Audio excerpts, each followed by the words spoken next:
ঝিঝি করতেছে? আচ্ছা, আর হ্যাঁ, কথা মনে থাকে না। এই যে কথা মনে থাকে না, তখন কি অবস্থা হয়? অনেক কষ্ট। কষ্ট মানে কি কষ্ট? টেনশন করি। কি টেনশন করেন? কথাটা মনে রইল না, কি করলাম। চোখে পানি কেন?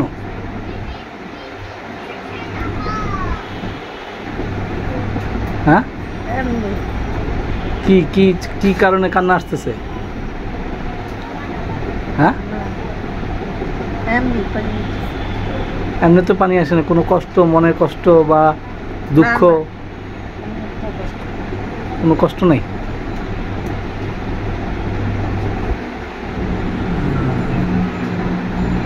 তো হঠাৎ করে এরকম হলো কেন? কারণটা কি?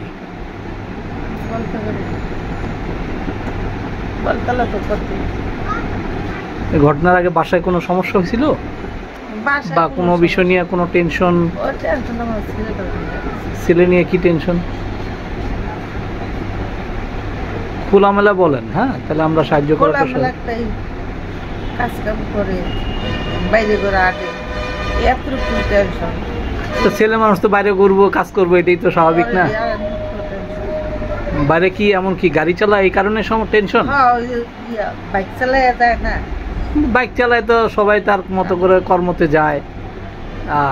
সবাই তো, যাদের বাইক আছে সবাই তো কর্মতে বাইক চালায় যায়। যাদের বাইক নেই তারা পায়ে, যেমন আমি যখন পায়ে হাইটে গেছি, পায়ে রিক্সা বাসে যা যখন যেভাবে বাও, এটা নিয়ে টেনশন কেন? হ্যাঁ, আর কিছু টেনশন না, ছেলে তো ইনকাম করে চলতে তো পারতেছে, তাহলে আর টেনশন কেন ছেলে নিয়ে? নাকি ভবিষ্যৎ নিয়ে ছেলে টেনশন, কোনটা?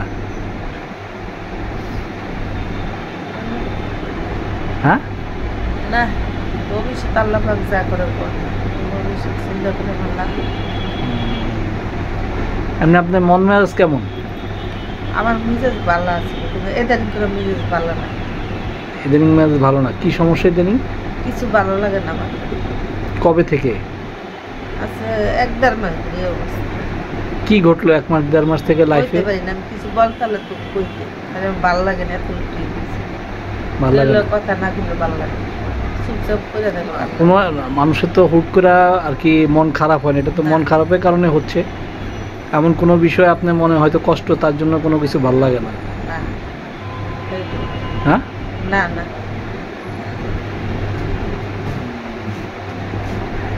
এই সমস্যার পর কি মেজাজ টেজাজ বেড়ে গেছে নাকি একটু? আগের মতো? এই যে কোনো কিছু মনে করতে পারতেছেন না, ঠিক মতো বলতে পারতেছেন না, এটা নিয়ে কিছু চলে মনের মধ্যে? কি চলে? চলবেন কেন? চলবেন বলতে কি বুঝাতে যেতেছেন? চলবেন বলতে কি বুঝাতে যেতেছেন? জিনিসটা খুললাম এই জায়গায়, বাইক না দিতে খারাপ না, ওরা আবার মনে হয়। আর ব্যথাটা আছে 4-5 মাস। হাতের ব্যথা? হাতের ব্যথা, এই সাইডে ব্যথা, আগুন ব্যথা, এই জায়গায় ব্যথা, এই জায়গায় ব্যথা। এই ব্যথাটি কমছে, কমে যে হঠাৎ করে।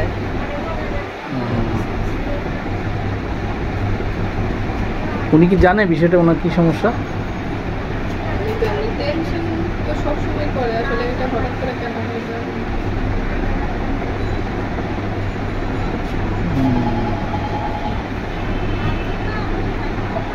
এমনি এই যে অসুস্থতাটা নিয়ে কোনো চিন্তা আসে মনের মধ্যে?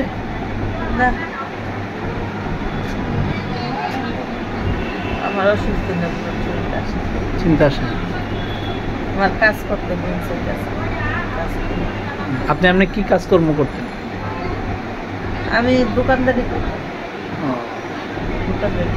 তাহলে এই যে অসুস্থতার কারণে দোকানটা যে করতে পারতেছেন, এগুলি নিয়ে চিন্তা হচ্ছে কোনো? আজকে খুলেন? দোকানে এই শরীর নিয়ে খুলতে চাইছিলাম, ঘরে বয়ে থাকলে আরো খারাপ লাগে, খোলা দিতে আছে না, দোকান খুললাম, মানুষের কথা বলে।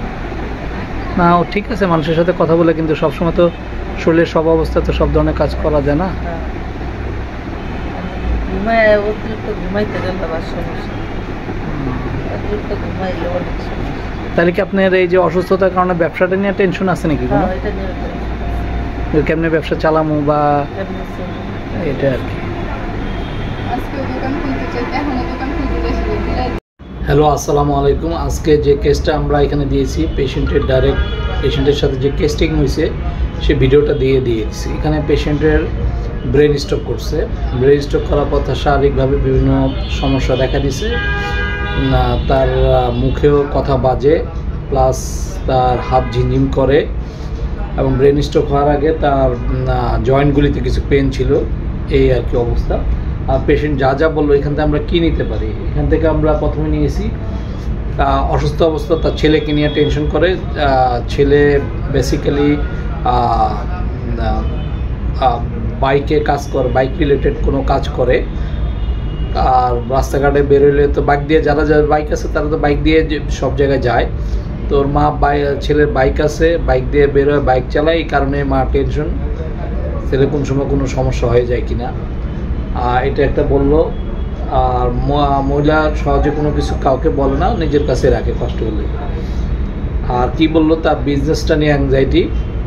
সে দোকানদারি করে, দোকানে লোক নেয় দেখে কয়েকদিন থেকে তার সমস্যা। আরেকটা কি, weeping can not weep through a sad. তার কিন্তু চোখের পানি আসতেছে, কিন্তু সে তার চোখের পানিটাকে ধরে রেখে কীভাবে চোখটাকে করছে আমরা সেটা দেখছি। আর যখন না কোনো টেনশন নেই, কোনো টেনশন নেই কথা বলতেছে, তখন তার উপর এটার উপর ভিত্তি করে আমরা তাকে এই কয়টা রুব্রিক নেওয়ার পরে anxiety, children about, secretive, anxiety, business about. কারণ সে অসুস্থতার কারণে তার দোকানে বসতে পারতেছে না, তার দোকান ছিল, দোকানে স্টাফ নাই। তারপর হলো weeping can not weep thought sad আর অ্যাফেক্টেশন। এই কয়েকটা রুব্রিক দিয়ে মেডিসিন আসে, সিপিয়া, কার্সিনোসিন, এই দুইটা।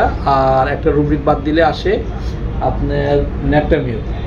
তো ওনাকে আমরা 15/10/2024 ব্রেন স্ট্রোক যেদিন করে ওদিনই সকালে করে, আমি দুপুরবেলায় ওনাকে দেখা সৌভাগ্য হয় আমার। তো ওই সময় ওনাকে ন্যাটামিওর করা হয়, যদিও এখানে সিপিয়া আছে, কার্সিনোসিন আছে। কেন ন্যাটামিওর করছি, ন্যাটামিওর তো আমরা জানি খুব সিক্রেটিভ মানুষ, এবং সে তার দুর্বলতা কাউকে বুঝতে দিতে চায় না। তো এটার উপর আমার বাইরে একটা ট্রেনিং ছিল, কেস দিয়ে, লাইভ কেস দিয়ে আমাদেরকে পড়াইছে। সেখানে একটা পেশেন্ট এরকম তার লাইফের কিছু দুঃখের কথাগুলি সে বলতে যায়, তখন চোখে আসে, চোখটাকে এমনভাবে মুছে, মনে হয় যে এই যে এইভাবে কসলায় কসলায় কসলায় কসলায় চোখটাকে মুছে, চোখে পানি যতটুকু না তার চেয়ে এমনভাবে কসলায়, বা অনেকে এমনভাবে মুছে বারবার মুছে, এমন মুছলে কিন্তু হয়ে যায়, কিন্তু সে বারবার এরকম করে মুছে, এরকম করে। তখন কিন্তু আমরা এই যে চোখের উপর যে সে তার কান্নাটাকে ধরে রাখতে চাচ্ছে, এটার উপর ভিত্তি করে তাকে ন্যাটামিওর করা হয়েছে। সেখান থেকে আমার শেখা, এখানেও আমি ন্যাটামিওর করছি। তো ন্যাটামিওর করার 3 দিন পরে তারা টেস্ট করে, টেস্টগুলিতে সবগুলিতে নর্মাল আসে। ইকোতে তার হার্টের কিছুটা সমস্যা, ইসিজিতে তার হার্টের কিছুটা সমস্যা পাওয়া যায়। আর ব্রেন রিলেটেড এমআরআই, তারপরে ব্লাড রিলেটেড যে সমস্ত টেস্টগুলি আসছে সব জায়গায় নর্মাল আসে। তো এইভাবে চলতেছিল আমাদের ওষুধ দেওয়ার পরে, তারপর রেগুলার ওষুধে চলতেছে দীর্ঘদিন। আমরা তো দিয়েছি 15/10/2024 ন্যাটামিও 0/2। তারপর থেকে এখন পর্যন্ত ওনার আজকে আমি ভিডিও বানাইছি 16/12/2024। তো এই সময় পর্যন্ত ওনার ফাইটামিন চলতেছে। কিন্তু এই 16/12/2024 8 দিন আগে বা মেবি 10 দিন আগে আমাকে, এটা আমার স্টুডেন্ট আমাকে রেফার করছে কেসটা, তার শাশুড়ির কেস। তো আমাকে স্টুডেন্ট ফোন করে বলে ওনার ডায়াবেটিস বেড়ে গেছে, ওনার হাতে পায়ে ব্যথা। তো আমি বললাম যে ব্যথা প্লাস গায়ে কিছুটা স্কিন ডিজিজ। তো ওনাকে আমি বললাম যে তুমি ওনাকে বলো যে ওষুধ দিলে কিছুটা স্কিন ডিজিজ বাড়বে, উনি সহ্য করবে কিনা। এর মধ্যে উনি আবার যেহেতু ওনার দোকানদারি করে, তো ওনাকে লং টাইম দোকানে বসে থাকতে হয়। তো জয়েন্টগুলি ব্যথা, আমি বলছি এগুলি ঠিক করা যাবে, কিন্তু এটা হবে জিজ্ঞেস করে নেওয়া আগে। কারণ তার এটা বলার পেছনে কারণ হলো তাকে আমাদের তো রেগুলার ওষুধ চলতেছিল, তাকে তার শাশুড়ি বলতেছে যে তোমাদের ওষুধগুলি খেয়ে আমার চুলকানি দেখা দিচ্ছে, আগে কখনো ছিল না, এখন চুলকানি দেখা দিচ্ছে, আমি তোমাদের ওষুধ খাবো না। তো এই জন্য আমাকে বললো, তখন আমি এই কথা তাকে বলে দিই। কিন্তু মজার ব্যাপার হলো, এই কথা বলার 4 দিন পরে তার ডায়াবেটিস টেস্ট করে, তার ডায়াবেটিস হলো 33। তখন আমাকে ফোন করছে, স্যার কী করবো এখন? আমি তখন তাকে একটা ম্যানেজমেন্ট বাতিয়ে দিই, আর আমাদের রেগুলার ওষুধটাই দিতে বলি। সেটা যেখানে চলে আসছিল সপ্তাহে দিনে একবার, সেটা 3 বার করে দেওয়া হয় এবং একটা ম্যানেজমেন্ট শিখিয়ে দেওয়া হয়।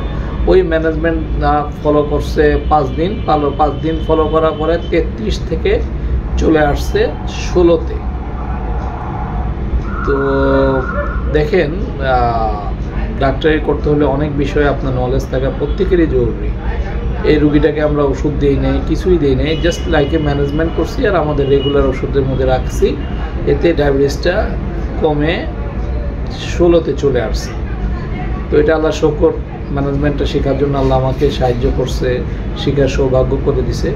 সবাইকে ধন্যবাদ। আসসালামু আলাইকুম।